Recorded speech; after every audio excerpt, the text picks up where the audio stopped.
So yeah, vectors.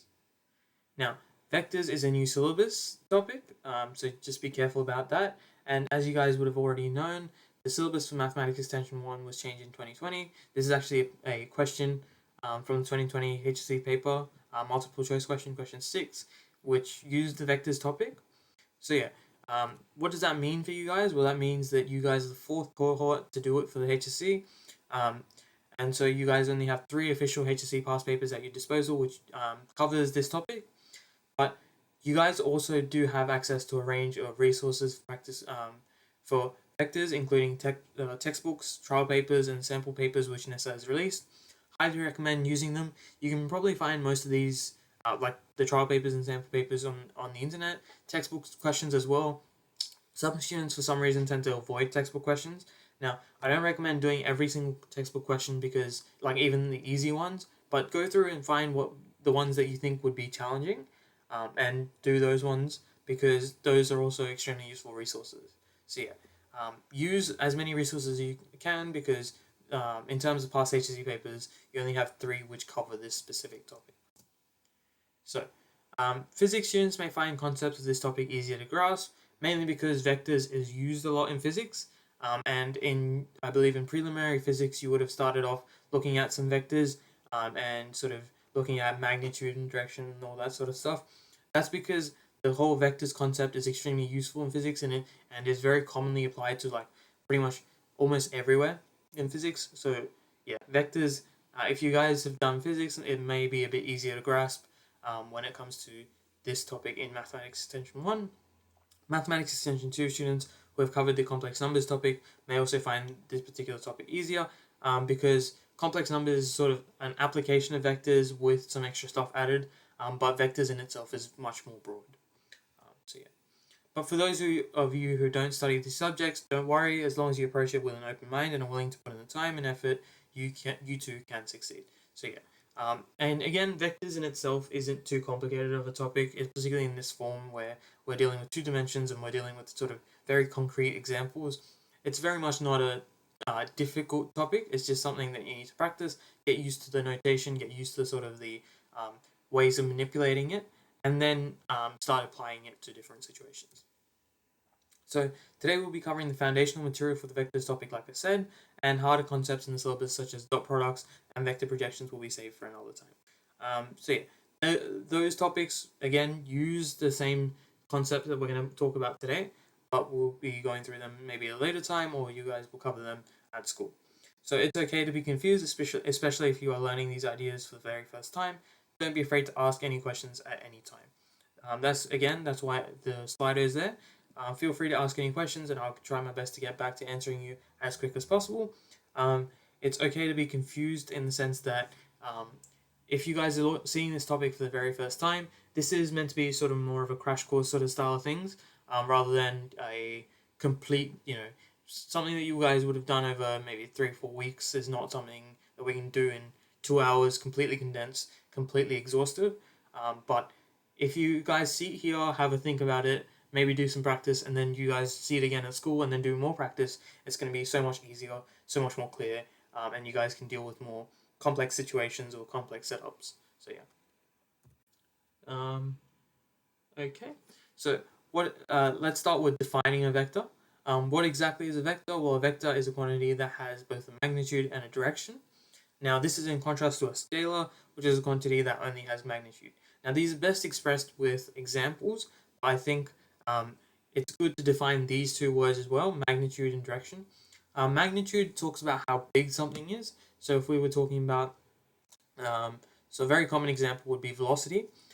When we're talking about velocity, that's a vector, and it's got a magnitude, as in, we could say 30 kilometers per hour, or 10 meters per second, or 3 meters per second, or whatnot. That's the magnitude, how big it is, and then we can give it a direction. We can tell, we can provide information about which way the velocity vector is pointed, which way the person's running, or which way the car is traveling. So you could say 20 kilometers per hour north, or 30 meters per second south, something like that. That's what that's an example of a vector. But in the case of a scalar, that's a quantity that only has magnitude. So a very common example of a scalar would be something like temperature. So when we're talking about temperature, I could measure the temperature outside, and then let's just say it's 24 degrees Celsius, right? Then that would mean it has a magnitude, but it's not. You can't really give a direction to a temperature, can you? So that's why it's considered a scale. So the magnitude would be 24 degrees Celsius. It doesn't have a direction, so it's a scale. So here's some examples, and I'll give you maybe a minute or so to have a look at the slider. Sort of list which ones are scalars, which ones are vectors on Slido. And yeah, you would have already come across the majority of these ones if you do physics, but we'll go through them in just a minute. So I'll give you a minute to do that.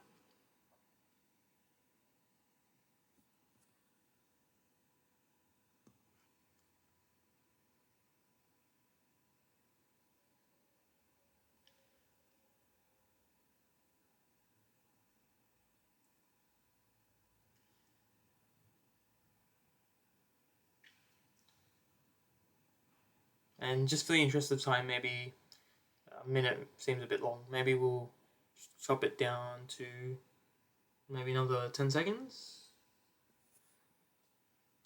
So yeah, remember vectors have magnitude and direction, whereas scalars have only a magnitude.